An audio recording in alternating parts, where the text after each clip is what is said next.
that back in March of 2022, when the defendant was residing in his parents' residence or was residing back in Pennsylvania, his home state, he purchased online a K-bar knife and sheath with an Amazon gift card that he had purchased shortly prior to the purchase of the knife sheath.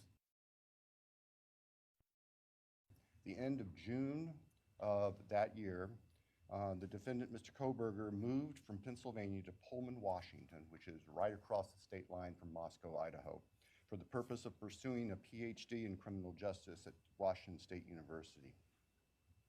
The state's evidence would indicate that beginning July 9th of 2022, Mr. Kohberger's phone began connecting to a cell tower that serves the area of the 1122 King Road. I will acknowledge for the court and all present that there are many residences in that area. It's a dense occupants. Between July 9th of 2022 and November 7th, the defendant's phone connected to that particular tower during late night, early morning hours, 10 p.m. to 4 a.m. Now, I will acknowledge also, we do not have evidence that the defendant had direct contact with 1122 or with residents of 1122, but we can put his phone in that area on those times. In the interim, on August 22nd of 2022, Lake Tahoe County Sheriff's Deputy Darren Duke conducted a traffic stop about 11 p.m. On the west side of Moscow, on the Moscow-Pullman Road. This was a traffic stop of Mr. Kohberger's car, which turned out to be a 2015 white Hyundai Elantra with Pennsylvania plates. During the course of the traffic stop, Mr. Kohberger's name, Brian Kohberger, his phone number and his address, which at that point was an apartment address in Pullman. We then move to the early morning hours of November 13th, 2022. The state's evidence would show that Mr. Kohberger's phone left his Pullman residence, which is an apartment in kind of the central northwest part of Pullman. That phone was then subsequently 2:54 a.m. and remained off until approximately 4:48 a.m. on Sunday, the 13th of November. The state's evidence includes surveillance of a business on the Moscow-Pullman Highway, just across the state line from Moscow, that would show a vehicle matching the description entering Moscow at approximately 3:02 a.m. Compiled surveillance that the investigators put together from businesses and residents then show the defendant's car circling the 1122 King Road area, that neighborhood, starting around 3:30 or so in the morning. Comes into the immediate area of 1122 King Road, which is actually on a dead end, and then leaves several times. And approximately 4:05 that morning, was leaving, stopped at the intersection of King and Queen Road, did a U-turn, and the state's evidence would show that the defendant's car came back and parked behind and above the residence. The state believes that its evidence would then show that the defendant entered the residence of 1122 through the kitchen sliding door on the back side of the residence, which is the side of the residence that would face the area above where the defendant's car was parked. The defendant entered the residence, went to the third floor, and with a knife, killed Madison Mogan and Kaylee Gonzalez. The defendant, as he left that room, for whatever reason, a sheath for a K-bar knife was left on the bed next to Madison Mogan's body. And I can jump ahead. That sheath was tested by the Idaho State Police Forensic Lab, and single source male DNA was found on the snap of that sheath, as well as blood from both Kaylee and It's important to note single source male DNA was on the snap of that sheath. The state's evidence would show that Xana Knodel was still awake at this time. In fact, had taken a DoorDash order not long before this started. Her room was on the west side. As the defendant was either coming down the stairs or leaving, he encountered Xana, and he ended up killing her, also with a large knife. Ethan Chapin, Xana's boyfriend, was asleep in their bed, and the defendant killed him as well. Each victim suffered multiple wounds. I will state for the record that there is no evidence there was any sexual component or sexual assault on any of the victims. I want to make that clear so there's no speculation. There were two other roommates in the house, and they were already asleep. During the course of this, one of those roommates awoke, looked out her door not knowing what was going on, and saw the defendant, who was dressed in black with a black balaclava on, holding some sort of container in his hand. And she saw him leave the house through the direction of the kitchen where that sliding door is that I mentioned before. At approximately 4:20 that morning, so this would have been 50, the defendant's car is seen on a surveillance camera for 1112 King Road, which is immediately next door to the west of 1122, leaving the area at a high rate of speed. And if the court were to see that, or anybody in this courtroom were to see that, you can see the car almost loses control, heads north, and then turns to go south on Walinta, which is one of the only ways to get out of that part of town.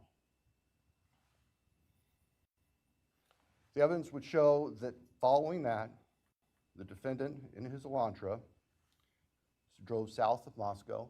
We know that he drove on the back cameras on the main highways, Highway 95, that would have picked up the defendant's car if he'd gone that route.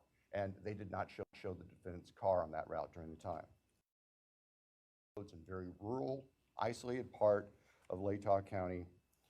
About 4:48 that morning, the defendant's phone comes back on. And the evidence will show that that phone was located south of Moscow, likely at a side road intersection with Highway 95. From there, the defendant's phone activity tracks it heading back north towards Pullman, Washington, where the defendant lived. About 5:26, starting approximately 5:26, various surveillance cameras in Pullman, Washington pick up the defendant's vehicle as he enters Pullman from the south and heads north and slightly west towards his apartment, where he arrived at approximately 5:30 in the morning. Later that morning, Sunday, the 13th of November of 2022, Kohberger's phone returned to the area of King Road. We don't know exactly what he did, but it returned to that area. It's about 9 o'clock in the morning. He was there for about 10 minutes and then returned to his Pullman residence. About 9:30, the state's evidence will show, evidence taken from the defendant's phone, that he took a selfie of himself on his phone in what appears to be the bathroom of his Pullman apartment. The defendant's phone then went to the Lewiston-Clarkston Valley, approximately 30 miles south of Moscow and Pullman. And the defendant is actually seen with his car at various businesses down there. This area is the confluence of the Clearwater River and the Snake River. Lewiston is Idaho's seaport. Large bodies of moving water down there.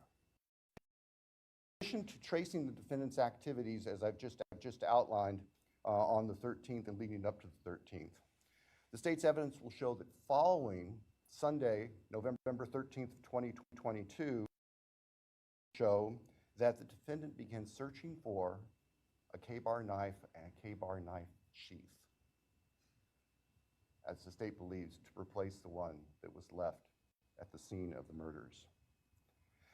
The evidence also will suggest that there were at least attempts by the defendant history on Amazon where all these transactions had occurred.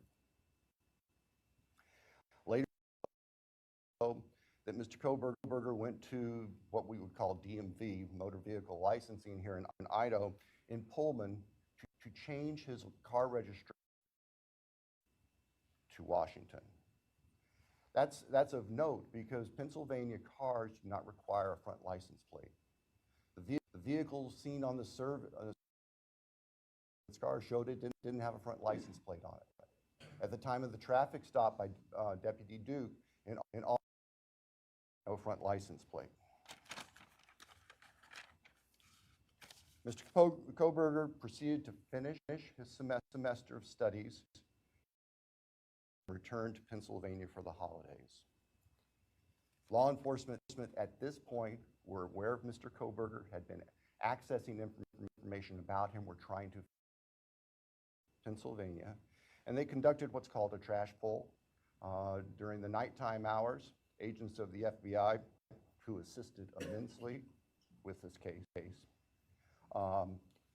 working with the sanitation department back in the trash that had been set out on the street for collection, sent the contents of that from the Pennsylvania residence of the defendant's parents to the Idaho State Forensic Laboratory, where the lab experts there were able to Q-tip as coming from the father of the person whose DNA was found on the knife sheath that was next to Madison Mogen's body in the bed.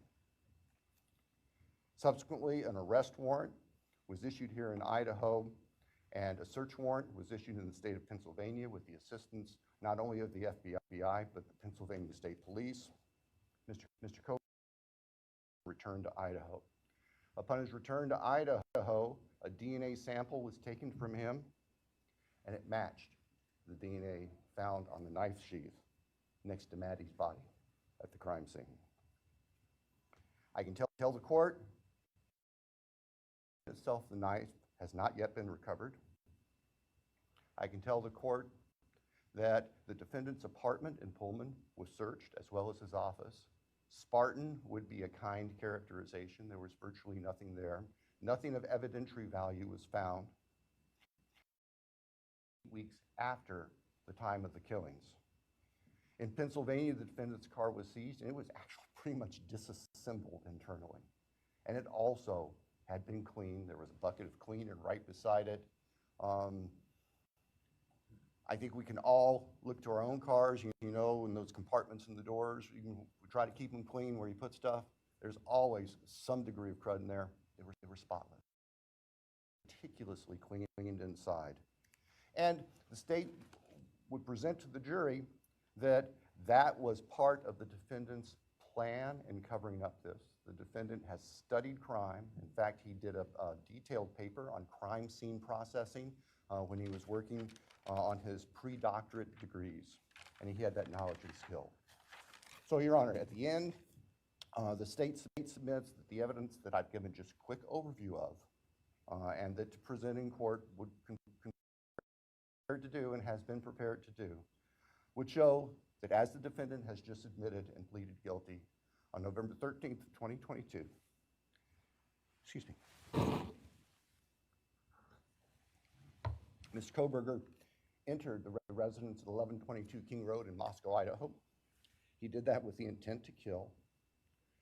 We will not represent that he intended to commit all of the murders that he did that night, but we know that that is what resulted, and that he then killed intentionally, willfully, deliberately, with premeditation, and with malice forethought. Kaylee Gonzalez, Ethan Chapin, and Santa Cruz.